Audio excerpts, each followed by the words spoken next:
Noah Davis had always prided himself on being a man who could handle the chaos of life.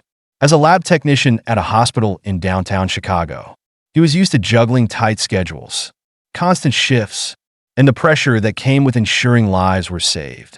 His professional life had been marked by routine and precision. But outside of work, it was a different story. He had married Sarah when they were both young and full of promise. And together, they had built a family. When Sarah had announced she was pregnant with triplets, Noah had been overwhelmed with excitement, fear, and a deep sense of responsibility. He remembered the long nights at the hospital, his exhaustion balanced by the thought of his growing family, his future, but none of it had prepared him for the weight of the past few months, the sleepless nights, the endless feedings, the diapers, the constant crying. Raising newborn triplets had been nothing short of a war. Sarah, once vibrant and lively, had become withdrawn, almost as if a part of her had checked out. Noah had tried to hold it all together. For the children. For Sarah. He worked overtime, picking up extra shifts to cover the bills, making sure their home was well kept, and doing everything in his power to be the father and husband he believed they deserved. But the cracks in his marriage were beginning to show, and he couldn't help but feel that Sarah was slipping away, like sand through his fingers. That particular evening had started like any other. Noah had spent the afternoon at the hospital, where the chaos of the emergency room left him little time to think about his personal life. He had arrived home with a light heart, knowing that Sarah would appreciate the surprise he had planned, an intimate dinner. Just the two of them, a small reprieve from the constant demands of parenthood. He had even managed to pick up a small gift, a necklace he knew she had been eyeing for months. It had cost more than he had wanted to spend, but the look on Sarah's face when she received it would make it worth every penny. As he pulled into the driveway of their modest home, Noah felt a flicker of anticipation. The sun was setting, casting a warm, golden glow over the neighborhood. It had been a long day, but it felt like things might be starting to settle down. Maybe, just maybe, they could find a way back to each other. But as he approached the front door, he felt a sudden shift in the air. The door, which was usually left ajar, was locked. He hesitated, the sudden sense of unease crawling up his spine. Sarah never locked the door. She always left a key under the flower pot or left the door open so the kids wouldn't feel too cooped up when they played in the living room. Noah stood there for a moment, his hand hovering over the doorknob. A strange sensation began to spread through him, as if something were wrong, but he couldn't place it. He shook his head and dismissed the thought. It was probably nothing. He fumbled with his keys, opening the door and stepping into the quiet house.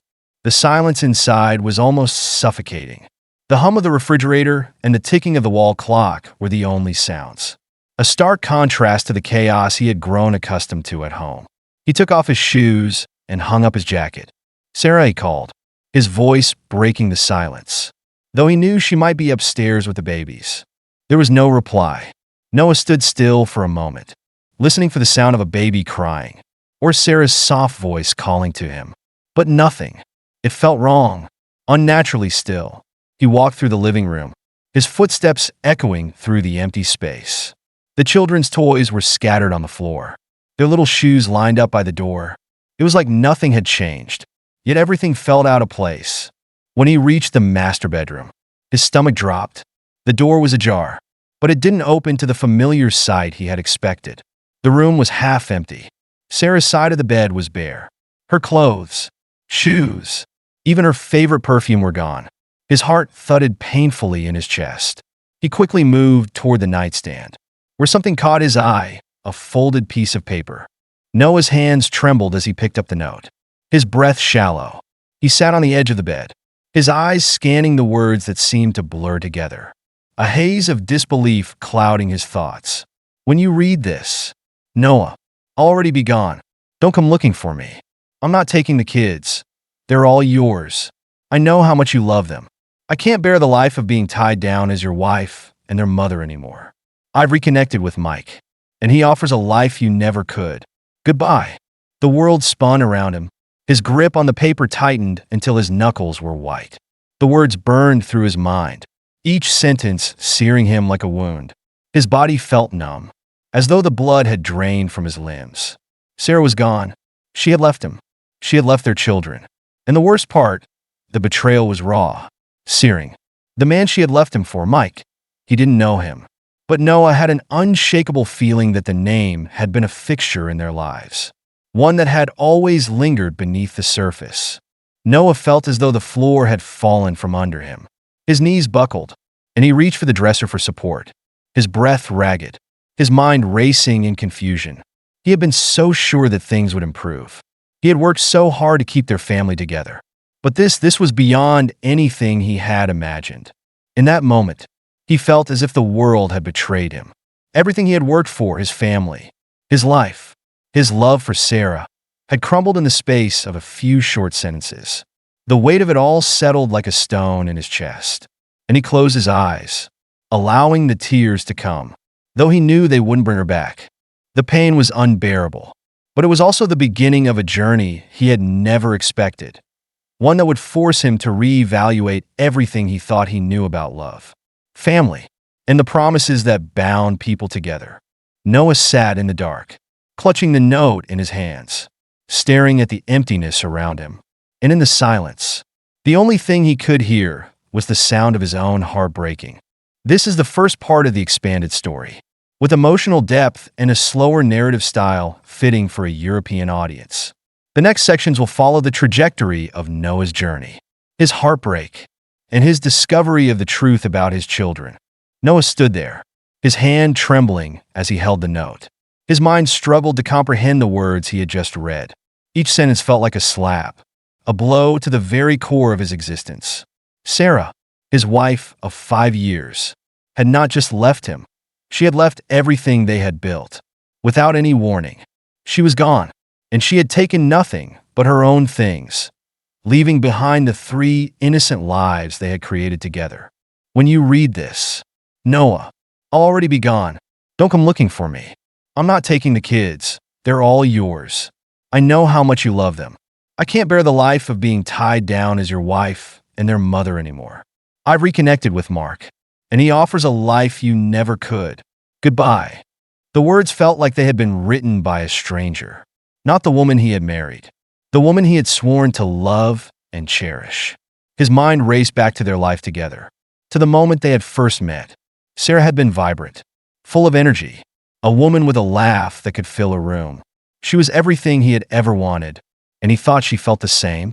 They had talked about their future, about their hopes and dreams. And then the triplets had come along, and everything had changed. Noah's eyes were glued to the note, the edges of the paper now damp with his sweat. Mark.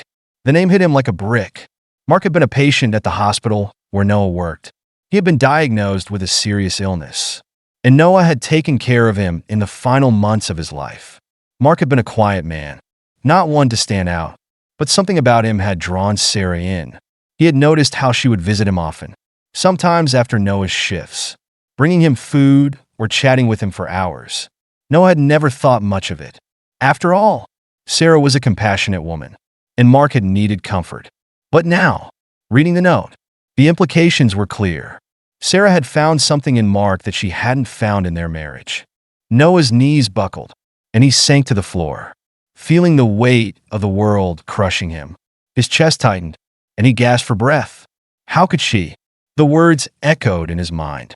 The life they had built, the 3 children who had been born from their love, had been shattered in an instant. His first instinct was to run after her, to try and beg her to come back, to fix everything. But the reality of the situation hit him like a tidal wave. She had already made her decision. She had chosen a new life, one without him and without their children. As he sat there in the empty room, the sound of the ticking clock seemed to grow louder, more suffocating. He couldn't afford to fall apart. Not now. Not when his children needed him more than ever. His thoughts drifted to them, the triplets, 3 little souls who had no understanding of the turmoil that had just ripped through their world. Without hesitation, he stood up and walked to the nursery, his heart pounding in his chest. The door creaked open, and there they were, his children, the triplets, no more than 6 months old, were sleeping soundly in their cribs. He stood in the doorway for a moment, watching them, his heart swelling with love and guilt. They were all he had left now. He would protect them, no matter what it took. As Noah gently picked up the first of the triplets, a quiet sob escaped him. His throat tightened, and the weight of the responsibility he now bore settled heavily on his shoulders. How would he do this alone? How could he raise 3 babies by himself? He had always thought they were in this together. But now, it was just him. The baby in his arms stirred slightly, opening her big brown eyes. She looked up at him with a curious gaze. And for a moment, it felt like the world had stopped. He stroked her tiny hand, whispering words of reassurance that he wasn't even sure he believed himself. "I've got you, sweetheart. I've got you." But deep down, a part of him was broken. A part of him knew that this was only the beginning of a journey he wasn't ready for. How could he have been prepared for this? His mind raced, full of questions that had no answers. What had gone wrong? When had Sarah changed? Had she always been unhappy?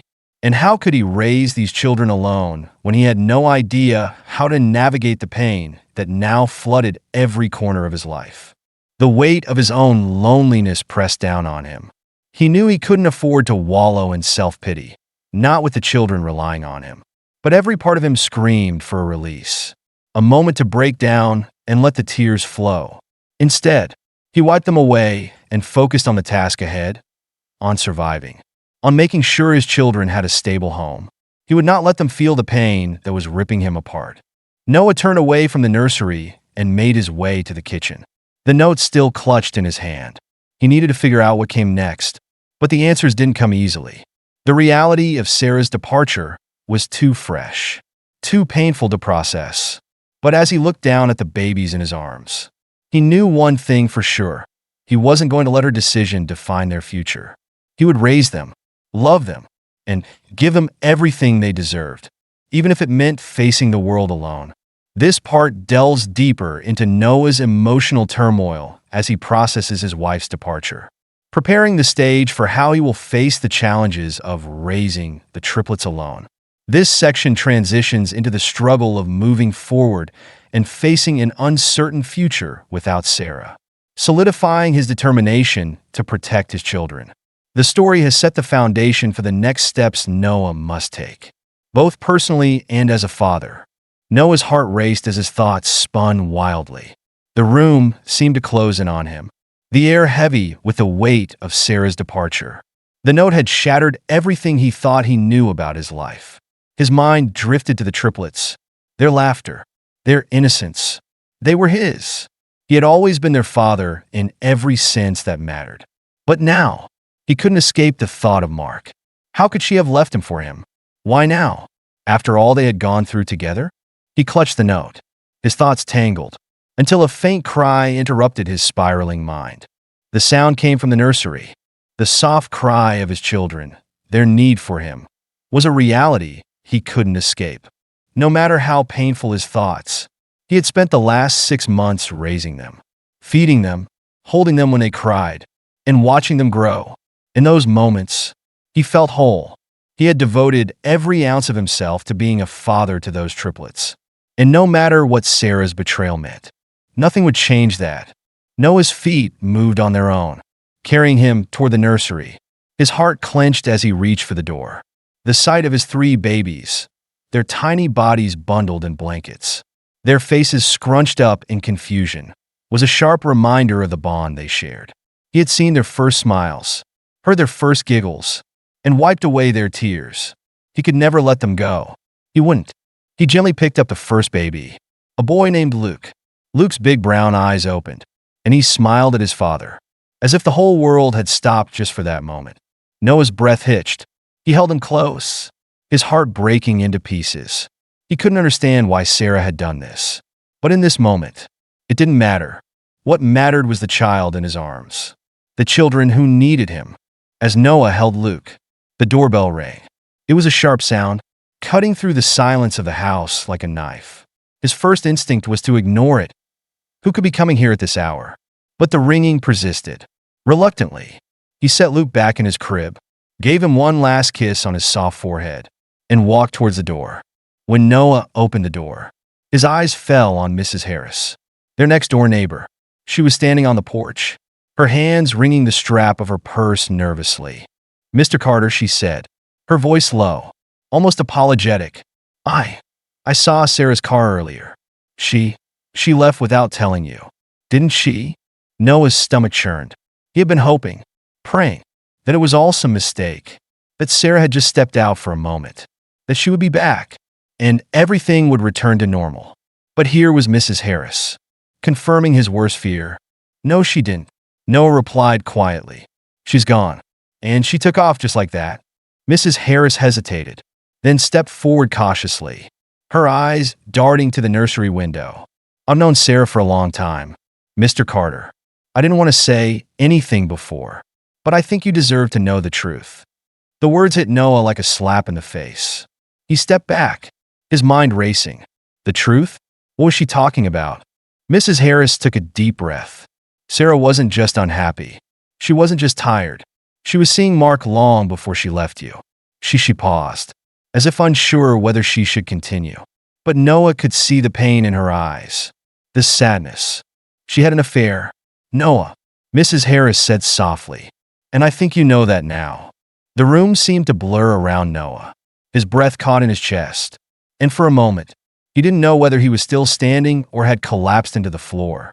He hadn't wanted to admit it, hadn't wanted to believe it. But now, the truth stood before him. Mark had always been the quiet one. He had been a patient at the hospital, a man whose life Noah had tried to save. How could Sarah have done this to him? And why had she done it so quietly? Behind his back, Noah struggled to process the emotions swarming within him. Hurt, anger, betrayal. But more than anything, he felt a deep, overwhelming sorrow for the life they had lost. The life that had been built on trust, and now lay shattered, beyond repair. His thoughts shifted back to his children, his triplets. They had no idea of the storm that was brewing outside, the conflict that had already broken their family. But Noah knew one thing for sure. He would never leave them. No matter what Sarah had done, no matter the lies that had been spun, he was their father, and he would fight for them with everything he had.